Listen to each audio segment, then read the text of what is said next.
Hi dear students, in today's session we will discuss financial accounting chapter 1 higher aspects of partnership 1. Higher aspects there are two aspects, one is insolvency and then the resolution of partnership firm. First one is insolvency. Higher aspects of partnership, this is a chapter 1. Under that one topic is there called insolvency of partnership or partnership firm. First one, insolvency ಅಂತಂದ್ರೆ ಏನಂತೇಳಿ ನೋಡೋಣ. Insolvency means ಇಲ್ಲಿ first insolvent partner ಅಂತ ಹೇಳ್ತಾರೆ. Insolvent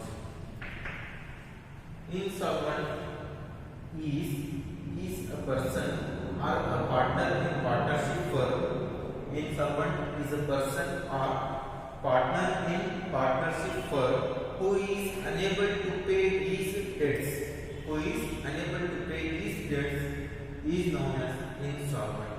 Insolvent ಅಂದ್ರೆ partnership firm ಒಳಗ ಯಾರೋ ಒಬ್ಬರು ಪಾರ್ಟ್ನರ್ ಅವರಿಗೆ ತಮ್ಮ ಲೋನ್ ಅನ್ನು ತಮ್ಮ ಡೆಟ್ಸ್ ಗಳನ್ನ ಪೇ ಮಾಡಲಿಕ್ಕೆ ಆಗ್ತಾ ಇಲ್ಲಪ್ಪ ಅಂತಂದ್ರೆ ಪಾರ್ಟ್ನರ್ಸ್ ನಾವು ಇನ್ಸಾಲ್ವೆಂಟ್ ಪಾರ್ಟ್ನರ್ ಅಂತ ಹೇಳಿ ಹೇಳ್ತೇವೆ. ಮೀನ್ಸ್ ತಮಗೆ ಆಗಿರುವಂತಹ ಲಾಸ್ ಅನ್ನ ಅವರಿಂದ ಇನ್ಕರ್ ಮಾಡಲಿಕ್ಕೆ ಸಾಧ್ಯ ಆಗ್ತಾ ಇಲ್ಲ ಅಂತ ಪಾರ್ಟ್ನರ್ ನಾವು ಇನ್ಸಾಲ್ವೆಂಟ್ ಪಾರ್ಟ್ನರ್ ಅಂತ ಹೇಳಿ ಹೇಳ್ತೇವೆ.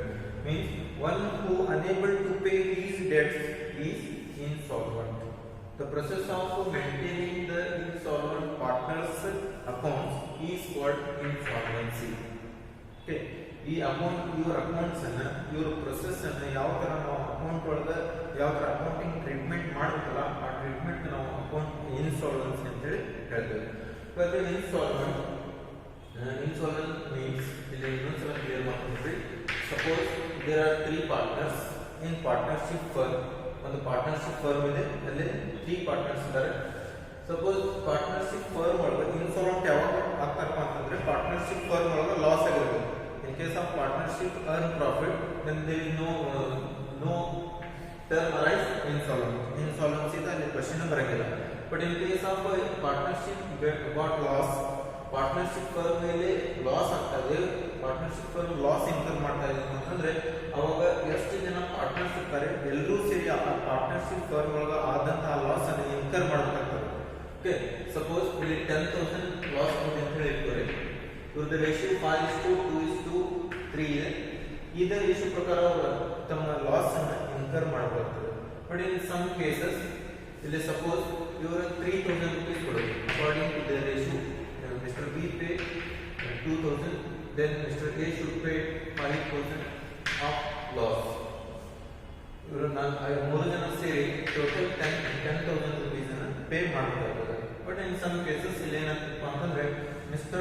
C or B, Mr. A or any partner, he is unable to pay his loss, then he is called insolvent. ಇಲ್ಲಿ ಯಾರೋ ಒಬ್ಬರು ಪಾರ್ಟ್ನರ್ ಕಡೆ ಇಷ್ಟು ಅಮೌಂಟ್ ಇಲ್ಲ. ಇವಾಗ ನೋಡ್ರಿ, ಸಪೋಸ್ A 5,000 rupees ಕೊಡ್ಬೇಕು. ಅವ್ರ ಪರ್ಸನಲ್ ಪ್ರಾಪರ್ಟಿ ಕ್ಯಾಲ್ಕುಲೇಷನ್ ಮಾಡಿದ್ರು ಕೂಡ ಅವ್ರ ಲ್ಯಾಬಿಲಿಟಿ ಪೇ ಮಾಡೋದನ್ನ ಬಿಟ್ಟು ಅವ್ರ ಪರ್ಸನಲ್ ಪ್ರಾಪರ್ಟಿನೂ ಕೂಡ ನಾವು ತಗೊಂಡು ಸೇಲ್ ಮಾಡಿದ್ರು ಕೂಡ 5,000 rupees ಇಂದ ಆಗ್ತಾ ಇಲ್ಲಪ್ಪ ಅಂತಂದ್ರೆ ಇವ್ರ ಕಡೆ ಅಮೌಂಟ್ ಇಲ್ಲ 5,000 rupees ಕೊಡ್ಲಿಕ್ಕೆ ಅಂತ ಪಾರ್ಟ್ನರ್ಸ್ ನಾವು ಇನ್ಸಾಲ್ವೆಂಟ್ ಪಾರ್ಟ್ನರ್ ಅಂತ ಹೇಳಿ ಹೇಳ್ತೇವೆ. ಇಲ್ಲಿ ಇನ್ಸಾಲ್ವೆನ್ಸಿ ಒಳಗ ಇದರ 2 ಕೇಸಸ್ ಬರ್ತಾವ. ಕೆಲವೊಂದ್ಸಲ ಏನಾಗ್ತದೆ ನೋಡ್ರಿ, ಪಾರ್ಟ್ನರ್ಶಿಪ್ ಫರ್ಮ್ ಒಳಗ ಸಪೋಸ್ ABCD 4 ಪಾರ್ಟ್ನರ್ಸ್ ಇದ್ದಾರೆ ಅಂತ ಹೇಳಿದ್ರೆ ಕೆಲವೊಂದ್ಸಲ ಮಿಸ್ಟರ್ ಬಿ ಬಿಕಮ್ಸ್ ಪಾರ್ಟ್ನರ್, ಕೆಲವೊಂದ್ಸಲ mister C becomes partner insolvent, then mister D may become insolvent. ಈ ತರ ಇದ್ದಾಗ ಮಿಸ್ಟರ್ ಡಿ ಇಲ್ಲಿ ಏನಾಗಿದ್ದಾರೆ ಇನ್ಸಾಲ್ವೆಂಟ್ ಅಂದ್ರೆ only one partner became insolvent. When only one partner became insolvent. ಇದು ಕೂಡ ಒಂದು ಕೇಸ್. ಯಾವಾಗ ಪಾರ್ಟ್ನರ್ಶಿಪ್ ಫರ್ಮ್ ಒಳಗ ಒಬ್ಬರೇ ಇನ್ಸಾಲ್ವೆಂಟ್ ಪಾರ್ಟ್ನರ್ ಆದ್ರೆ ಅಂತ ಕೇಸಸ್ ಒಳಗ ಅದಕ್ಕೆ ಅಕೌಂಟಿಂಗ್ ಟ್ರೀಟ್ಮೆಂಟ್ ಬೇರೆ ಇದೆ. In case of only one partner is insolvent, one partner is insolvent and remaining all partners are solvent. ಅಂದ್ರೆ 3 ಜನ ನೋಡ್ರಿ A B C ಈ 3 ಜನ ಏನಿದ್ದಾರೆ ಸಾಲ್ವೆಂಟ್ ಪಾರ್ಟ್ನರ್ಸ್ ಇದ್ದಾರೆ. then one who able to pay his debts. One who able to pay his debts is called solvent partner. One who unable to pay his debt is called insolvent. ಇದು ನೆನಪಿಡಬೇಕು. Then second case ಏನು ಕೊಡಬೇಕು ಅಂತಂದ್ರೆ there may be two insolvent partners, two insolvent partners and one solvent partner. One solvent partner. One first case is one partner is insolvent and remaining all partners are solvent. Then there is two insolvent partners and one is solvent partner. ಈ ತರ case ಕೂಡ ಬರಬಹುದು. ಇನ್ನೊಂದು case ಇದೆ when all partners became insolvent. ಇಲ್ಲಿ ಎಷ್ಟು ಜನ ಇದ್ದಾರಲ್ಲ, ಫಾರ್ ಎಕ್ಸಾಂಪಲ್ ಇಲ್ಲಿ 4 ಪಾರ್ಟ್ನರ್ಸ್ ಇದ್ದಾರೆ, 4 ಪಾರ್ಟ್ನರ್ಸ್ ಇಲ್ಲಿ ಇನ್ಸಾಲ್ವೆಂಟ್ ಆಗ್ತಾರೆ. ಅಂದ್ರೆ 4 ಜನದ ಕಡೆ ಇಲ್ಲಿ ಎಷ್ಟು ಲಾಸ್ ಇದೆಯಲ್ಲ ಅಷ್ಟು ಇನ್ಕರ್ ಮಾಡಲಿಕ್ಕೆ ಅಮೌಂಟ್ ಇಲ್ಲಪ್ಪ ಅಂತಂದ್ರೆ ಅಂತ ಕೇಸಸ್ ಒಳಗೆ ನಾವು ಆಲ್ ಪಾರ್ಟ್ನರ್ಸ್ ಇನ್ಸಾಲ್ವೆಂಟ್ ಅಂತ ಹೇಳಿ ಹೇಳ್ತೇವೆ. ಆ ಕೇಸ್ ಯಾವಾಗ ಎಲ್ಲ ಪಾರ್ಟ್ನರ್ಸ್ ಆಲ್ ಇನ್ಸಾಲ್ವೆಂಟ್ ಆಗ್ತಾರಲ್ಲ ಆ ಕೇಸ್ ನಾವು ಇನ್ಸಾಲ್ವೆನ್ಸಿ ಆಫ್ ಪಾರ್ಟ್ನರ್ಶಿಪ್ ಫರ್ಮ್ ಅಂತ ಹೇಳಿ ಹೇಳ್ತೇವೆ. ಪಾರ್ಟ್ನರ್ಶಿಪ್ ಫರ್ಮ್ ಏನಾಗ್ತಾ ಇದೆ, ಇನ್ಸಾಲ್ವೆಂಟ್ ಆಗ್ತಾ ಇದೆ. ಟೋಟಲ್ ಪಾರ್ಟ್ನರ್ಸ್ ಎಷ್ಟು ಜನ ಇದ್ದಾರೆ ಎಲ್ಲರೂ ಸೇರಿ ಇನ್ಸಾಲ್ವೆಂಟ್ ಆಗ್ತಾ ಇದ್ದಾರೆ. ಅಂತ ಕೇಸ್ ನಾವು ಇನ್ಸಾಲ್ವೆಂಟ್ ಆಫ್ ಪಾರ್ಟ್ನರ್ಶಿಪ್ ಫರ್ಮ್ ಅಂತ ಹೇಳಿ ಹೇಳ್ತೇವೆ. Insolvency of partnership firm. ಹಾಗಾದ್ರೆ ಒಂದೊಂದು ಕೇಸ್ ಇಲ್ಲಿ ಒಂದೊಂದು ಕೇಸ್ ಮೇಲೆ ಒಂದೊಂದು ಡಿಫರೆಂಟ್ ಪ್ರಾಬ್ಲಮ್ ಬರ್ತದೆ. ಅದಕ್ಕೆ ಅಕೌಂಟಿಂಗ್ ಟ್ರೀಟ್ಮೆಂಟ್ ಸ್ವಲ್ಪ ಚೇಂಜ್ ಇರ್ತದೆ. ಸಪೋಸ್ ಒನ್ ಪಾರ್ಟ್ನರ್ ಸಾಲ್ವೆಂಟ್ ಇದ್ದಾರೆ, ಎಲ್ಲ ಪಾರ್ಟ್ನರ್ಸ್ ಇಲ್ಲಿ ಇನ್ಸಾಲ್ವೆಂಟ್ ಇದ್ದಾರೆ. ಅಂತ ಕೇಸ್ ಒಳಗೆ ಅದಕ್ಕೆ ಅಕೌಂಟಿಂಗ್ ಟ್ರೀಟ್ಮೆಂಟ್ ಬೇರೆ ಬರ್ತದೆ.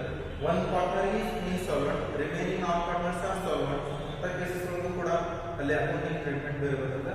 ದೆನ್ ಲಾಸ್ಟ್ ಕೇಸ್ ಏನಿದೆ ಅಂತಂದ್ರೆ when all partners became insolvent, ಅಂದ್ರೆ ಪಾರ್ಟ್ನರ್ಶಿಪ್ ಫರ್ಮ್ ಇಲ್ಲಿ ಇನ್ಸಾಲ್ವೆನ್ಸಿ ಆಗ್ತಾ ಇದೆ ಅಂದ್ರೆ ಅಂತ ಕೇಸಸ್ ಒಳಗೂ ಕೂಡ ಇಲ್ಲಿ ಅಕೌಂಟಿಂಗ್ ಟ್ರೀಟ್ಮೆಂಟ್ ಬೇರೆ ಬರ್ತದೆ. ಓಕೆ, ಇನ್ನೊಂದು ಕೇಸ್ ಇದೆ ಗಾರ್ನರ್ ವರ್ಸಸ್ ಮೋರೆ ಅಂತ ಹೇಳಿ ಒಂದು ಕೇಸ್ ಬರ್ತದೆ ಇನ್ಸಾಲ್ವೆನ್ಸಿ ಒಳಗೆ. ಗಾರ್ನರ್ ವರ್ಸಸ್ ಮೋರೆ, ಗಾರ್ನರ್ ವರ್ಸಸ್ ಮೋರೆ ರೂಲ್ ಅಂತ ಹೇಳಿ ನೋಡ್ತೇವೆ. ದಿಸ್ ಕೇಸ್ ಈಸ್ ಇಂಗ್ಲೆಂಡ್ ಒಳಗೆ 1904. ಈ ಕೇಸ್ ಒಂದು ಪಾರ್ಟ್ನರ್ಶಿಪ್ ಫರ್ಮ್ ಇತ್ತು, ಅಲ್ಲಿ 3 ಜನ ಪಾರ್ಟ್ನರ್ಸ್ ಇದ್ರು, ಗಾರ್ನರ್, ಮೋರೆ ಅಂಡ್ ಡಬ್ಲ್ಯೂ ಅಂತ. ಗಾರ್ನರ್, ಮೋರೆ ಅಂಡ್ ಡಬ್ಲ್ಯೂ ಅಂತ. ಇಲ್ಲಿ ಎಷ್ಟು ಡಬ್ಲ್ಯೂ ಬಿಕೇಮ್ ಇನ್ಸಾಲ್ವೆಂಟ್, ಎಷ್ಟು ಲಾಸ್ ಆಗಿತ್ತು ಇವ್ರಿಗೆ ಏನಾಗ್ತಂದ್ರೆ ಆ ಲಾಸ್ ಅನ್ನು ಇನ್ಕರ್ ಮಾಡಲಿಕ್ಕೆ ಅವ್ರ ಕಡೆ ಅಮೌಂಟ್ ಇದ್ದಿಲ್ಲ. ಸೊ ಅವಾಗ ಏನ್ ಮಾಡ್ತಾರೆ, ಗಾರ್ನರ್ ವರ್ಸಸ್ ಮೋರೆ ಇವ್ರ ನಡುವೆ ಒಂದು ಡಿಸ್ಪ್ಯೂಟ್ ಬರ್ತದೆ. ಆ ಡಿಸ್ಪ್ಯೂಟ್ ಅವರು ಕೋರ್ಟ್ ಒಳಗೆ ಫೈಲ್ ಮಾಡಿ ಅದನ್ನ ಕೇಸ್ ಮಾಡ್ತಾರೆ. ಕೇಸ್ ಮಾಡಿ ನೋಡ್ರಿ, ಸಪೋಸ್ ಹಾಗೆ ಎಕ್ಸಾಂಪಲ್ ತಿಳಿಸ್ತಾ ಇದ್ದೆ ನಿಮಗೆ.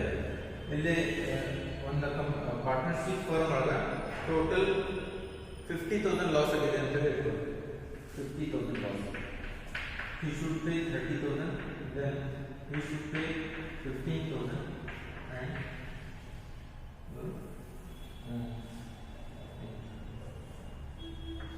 Mr. W 5,000 ಪೇ ಮಾಡ್ತಾರೆ.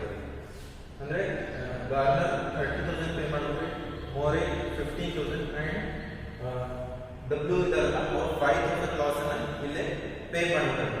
ಬಟ್ ಇಲ್ಲಿ ಏನಾಗ್ತಾ ಇದೆ, ಇವ್ರ ಕಡೆ ಅಮೌಂಟ್ ಇಲ್ಲ, ಇವ್ರದ್ದು ಪರ್ಸನಲ್ ಪ್ರಾಪರ್ಟಿ ಕೂಡ ಮಾರಿದ್ರು ಕೂಡ ಇಲ್ಲಿ ಏನಾಗ್ತಾ ಇದೆ, ಒಂದು 5,000 ಕಲೆಕ್ಷನ್ ಮಾಡಲಿಕ್ಕೆ ಸಾಧ್ಯ ಆಗ್ತಾ ಇದೆ. ಹಾಗಾದ್ರೆ ಈ 5,000 ಅನ್ನ ಇವರು 2 ಜನ ಸೇರಿ ಪೇ ಮಾಡಬೇಕಾಗ್ತದೆ. ಯಾಕಂದ್ರೆ partnership firm is unlimited. Partnership firm ಒಳಗೆ ಅನ್ಲಿಮಿಟೆಡ್ ಲಯಬಿಲಿಟಿ ಇರ್ತದೆ.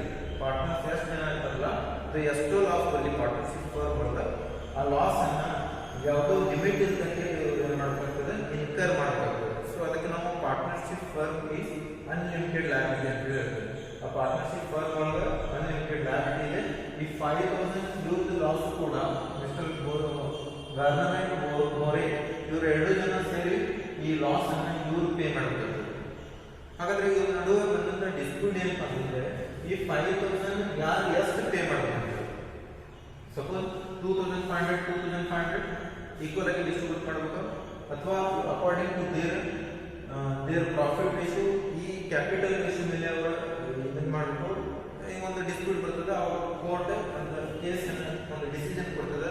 According to their capital ratio they should pay his loss. ಯಾರು ಇನ್ಸಾಲ್ವೆಂಟ್ ಪಾರ್ಟ್ನರ್ ಇರ್ತಾರೋ ಅವರು ಅವರ ಲಾಸ್ ಅನ್ನ ಇವರು ಕ್ಯಾಪಿಟಲ್ ರೇಷಿಯೋ ಒಳಗೆ ಪೇ ಮಾಡಬೇಕು ಅಂತ ಹೇಳಿ ಒಂದು ಡಿಸಿಷನ್ ಆಗ್ತದೆ. ಅದ ಡಿಸಿಷನ್ ಕೂಡ ಇಂಡಿಯಾದವರು ಕೂಡ ಫಾಲೋ ಆಗ್ತಾ ಇದೆ. ಟಿಲ್ ಟುಡೇ ಅದೇ ನಾವು ಡಿಸಿಷನ್ ಫಾಲೋ ಮಾಡ್ತಾರೆ. ಹಾಗಾದ್ರೆ ಕ್ಯಾಪಿಟಲ್ ರೇಷಿಯೋ ಅಂದ್ರೆ ಏನು ಅಂತ ಹೇಳಿ ನೋಡೋಣ. ಕ್ಯಾಪಿಟಲ್ ರೇಷಿಯೋ ಮೀನ್ಸ್ ಅವರು ಮಾಡಿದ ಕ್ಯಾಪಿಟಲ್ ಕಾಂಟ್ರಿಬ್ಯೂಟ್ ಮಾಡ್ತಾರಲ್ಲ ಪಾರ್ಟ್ನರ್ಶಿಪ್ ಅದರೊಳಗೆ ಏನಾದರೂ ರಿಸರ್ವ್ಸ್ ಅಂಡ್ ಸರ್ಪ್ಲಸ್ ಇಂದ ಬರುವಂತ ಪ್ರಾಫಿಟ್ ಇದ್ರೆ ಅದಕ್ಕೆ ಆಡ್ ಮಾಡಬೇಕು ಅಥವಾ ಲಾಸ್ ಆಗಿದೆ ಅಂದ್ರೆ ಅದನ್ನು ಮೈನಸ್ ಮಾಡಬೇಕು. ಅದನ್ನ ನಾವು ಕ್ಯಾಪಿಟಲ್ ರೇಷಿಯೋ ಯಾವ ತರ ಕ್ಯಾಲ್ಕುಲೇಷನ್ ಮಾಡೋದು ಅಂತ ಹೇಳಿ ನೆಕ್ಸ್ಟ್ ನಿಮ್ಗೆ ಪ್ರಾಬ್ಲಮ್ ಮಾಡುವಾಗ ಹೇಳ್ತೇನೆ. ಹಾಗಾದ್ರೆ ಇವಾಗ ಒಂದು ಪ್ರಾಬ್ಲಮ್ ನಿಮ್ಗೆ ಸಾಲ್ವ್ ಮಾಡಿ ತೋರಿಸ್ತೇನೆ. ಫಸ್ಟ್ ನೋಡ್ರಿ, ಪ್ರಾಬ್ಲಮ್ ಈಸ್ ಸ್ಕ್ರೀನ್ ನೋಡ್ತಾ ಇದ್ರೆ problem is A, B and C were partners sharing profits and losses equally. Their balance sheet as on 31st/12/2016 was as under. Balance sheet is there, liabilities and assets are there. The liabilities and capitals of A, B, C, then creditors is given. On asset side, sundry assets, cash, profit and loss amount is given. Total amount is 50,000 on both sides.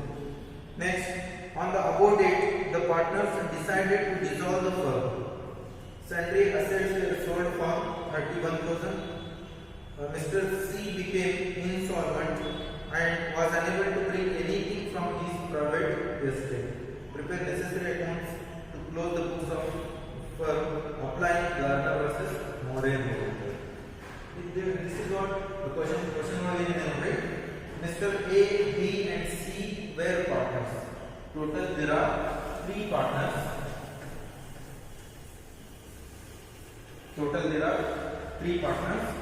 Or named as A, B and C. और ಒಂದು balance sheet ಕೊಟ್ಟಿದ್ದಾರೆ ನೋಡಿ. Balance sheet ಒಳಗೆ ಏನಿದೆ, capitals of A, capitals of B, capitals of C 24,000, 14,000 and 3,000. Total 3 ಜನದ capital ಇದೆ. But ಇವರು creditors amount ಎಷ್ಟು ಪೇ ಮಾಡಬೇಕಾಗಿದೆ, 9,000 ಕ್ರೆಡಿಟರ್ಸ್ ಅಮೌಂಟ್ ಪೇ ಮಾಡಬೇಕಾಗಿದೆ. ಬಟ್ ಇವ್ರ ಕಡೆ ಅಸೆಟ್ಸ್ ಎಷ್ಟು ನೋಡ್ರಿ, ಸನ್ರಿ ಅಸೆಟ್ಸ್ 37 rupees ಇದೆ, ದೆನ್ ಕ್ಯಾಶ್ 1,000 rupees ಇದೆ, profit and loss amount 12,000. Profit ಎಷ್ಟಿದೆ last year 12,000. Then on the above date the partners decided to dissolve the firm. ನೋಡ್ರಿ 31st/12/2016 ಇವರು ಒಂದು ಡಿಸಿಷನ್ ತಗೊಂತಾರೆ. ಆ ಪಾರ್ಟ್ನರ್ಶಿಪ್ ಫರ್ಮ್ ಅನ್ನು ಡಿಸಾಲ್ವ್ ಮಾಡ್ತಾ ಇದ್ದಾರೆ, ಶಟ್ ಡೌನ್ ಮಾಡ್ತಾ ಇದ್ದಾರೆ, ಮೀನ್ಸ್ ವೈಂಡ್ ಅಪ್ ಮಾಡ್ತಾ ಇದ್ದಾರೆ. But sundry assets sold for 31,000 rupees. ಈ ಟೋಟಲ್ ಅಸೆಟ್ಸ್ ಎಷ್ಟಿದೆ ನೋಡ್ರಿ, 37,000 rupees ಇನ್ ಅಸೆಟ್ಸ್, 31,000 rupees ಸೇಲ್ ಮಾಡ್ತಾ ಇದ್ದಾರೆ. ಅಂಡ್ ಅದರಿಂದ ಅವ್ರಿಗೆ ಏನಾಗ್ತಾ ಇದೆ, ಲಾಸ್ ಆಗ್ತಾ ಇದೆ. ಈ ಪ್ರೊಸೆಸ್ ಮಾಡೋದ್ರಿಂದ ಡಿಸಲ್ಯೂಷನ್ ಮಾಡುವಾಗ, ಪಾರ್ಟ್ನರ್ಶಿಪ್ ಫರ್ಮ್ ಕ್ಲೋಸ್ ಮಾಡುವಾಗ ಅದರೊಳಗೆ ಅವರಿಗೆ ಲಾಸ್ ಆಗ್ತಾ ಇದೆ. ಅದು ಎಷ್ಟು ಲಾಸ್ ಆಗ್ತಾ ಇದೆ ನಾವು ಕ್ಯಾಲ್ಕುಲೇಷನ್ ಮಾಡಿದಾಗ ಗೊತ್ತಾಗ್ತದೆ. ಈ ಲಾಸ್ ಅನ್ನ mister A and mister B and C ಇವರು 3 ಜನ ಸೇರಿ ಇನ್ಕರ್ ಮಾಡಬೇಕಾಗ್ತದೆ.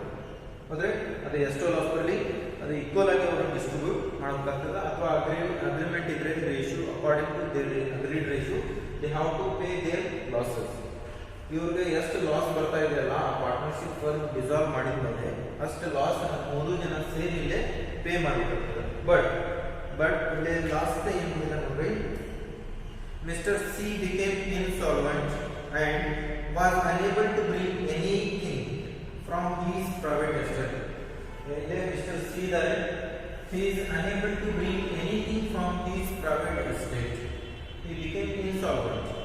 ಎಷ್ಟು ಲಾಸ್ ಬರ್ತಾ ಇದೆ, ಬಟ್ ಆ ಲಾಸ್ ಅನ್ನು ಇನ್ಕಮ್ ಮಾಡಲಿಕ್ಕೆ ಅವ್ರ ಕಡೆಯಿಂದ ಆಗ್ತಾ ಇಲ್ಲ. ಅವ್ರದ್ದು ಪರ್ಸನಲ್ ಪ್ರಾಪರ್ಟಿ ಕೂಡ ಏನೂ ಇಲ್ಲ. ಹಾಗಾದ್ರೆ ಈ ಲಾಸ್ ಅನ್ನ ಇವರು 2 ಜನ ಪೇ ಮಾಡ್ತಾರೆ. ಸಪೋಸ್ 1,000 rupees ಏನಾಗಿದೆ, ಲಾಸ್ ಅನ್ನ ಪೇ ಮಾಡಬೇಕಿದೆ. ಬಟ್ ಈ 1,000 rupees ಮಿಸ್ಟರ್ ಸಿ ಕಡೆ ಇಲ್ಲ. ಹಾಗಾದ್ರೆ ಈ 1000 rupees ಅನ್ನ mister A and B pay ಮಾಡ್ತಾರೆ. ಅದು ಯಾವ ತರ ಪೇ ಮಾಡ್ತಾರೆ ಅದಕ್ಕೆ ಗಾರ್ಡನ್ ವರ್ಸಸ್ ಮೋರೆ ರೂಲ್ ಅಪ್ಲೈ ಆಗ್ತದೆ. ಆ ಕ್ಯಾಪಿಟಲ್ ಕೇಸ್ ಒಳಗೆ ಅವರು ಯಾವ ತರ ಪೇ ಮಾಡ್ತಾರೆ ಅಂತ ಹೇಳಿ ನೆಕ್ಸ್ಟ್ ಕ್ಲಾಸ್ ಒಳಗೆ ಮಾಡ್ತೇನೆ, ಎಕ್ಸ್ಪ್ಲೈನ್ ಮಾಡ್ತೇನೆ. ಬಟ್ ಅಲ್ಲಿವರೆಗೂ ನೀವು ಈ ಕ್ವಶನ್ ಏನು ಕೊಟ್ಟಿದ್ದೇವೆ ಇವತ್ತು ಅದನ್ನ ಫಸ್ಟ್ ಬರೋದೇನ್ರಿ, ಅಲ್ಲಿ ನಾವು ಟೋಟಲ್ 3-4 ಅಕೌಂಟ್ಸ್ ಅನ್ನು ಪ್ರಿಪೇರ್ ಮಾಡಬೇಕಾಗ್ತದೆ. ಅದಕ್ಕೆ 1 hour ಟೈಮ್ ಬೇಕು. ಆ ಟೈಮ್ ಒಳಗೆ ನಾವು ಸಾಲ್ವ್ ಮಾಡಿ ತೋರಿಸ್ತೇವೆ. ಇವಾಗ ನಾವು ಕ್ವಶನ್ ಅನ್ನು ಫಸ್ಟ್ ಅಂಡರ್ಸ್ಟ್ಯಾಂಡ್ ಮಾಡ್ತೀವಿ. ಕ್ವಶನ್ ಏನಿದೆ ನೋಡ್ರಿ, there are 3 partners A, B and C. ಆ ಪಾರ್ಟ್ನರ್ಶಿಪ್ ಡಿಸಾಲ್ವ್ ಮಾಡ್ತಾ ಇದ್ದಾರೆ, ಕ್ಲೋಸ್ ಮಾಡ್ತಾ ಇದ್ದಾರೆ. ಕ್ಲೋಸ್ ಮಾಡಿದ್ಮೇಲೆ ಅವ್ರಿಗೆ ಎಷ್ಟೋ ಲಾಸ್ ಬರ್ತಾ ಇದೆ. ಬಟ್ ಮಿಸ್ಟರ್ ಸಿ ಇದಾರಲ್ಲ, ಎಲ್ಲರೂ ಸೇರಿ ಆ ಲಾಸ್ ಅನ್ನ ಇನ್ಕರ್ ಮಾಡ್ಬೇಕು. ಬಟ್ ಮಿಸ್ಟರ್ ಸಿ ಕಡೆ ಏನೂ ಇಲ್ಲಪ್ಪ ಅಂತಂದ್ರೆ ಹಾಗೆ ಬಿಡ್ಲಿಕ್ಕೆ ಆಗಲಿಲ್ಲ. But mister A and B ಇದಾರಲ್ಲ, ಇವರು 2 ಜನ ಸೇರಿ ಆ ಲಾಸ್ ಅನ್ನ ಲಾಸ್ ಅನ್ನ ಇವರು ಇನ್ಕರ್ ಮಾಡ್ಬೇಕಾಗ್ತದೆ. ಆ ಲಾಸ್ ಯಾವ ತರ ಇನ್ಕರ್ ಮಾಡ್ಬೇಕು ಅದಕ್ಕೆ ಪ್ರೊಸೀಜರ್ ಏನಿದೆ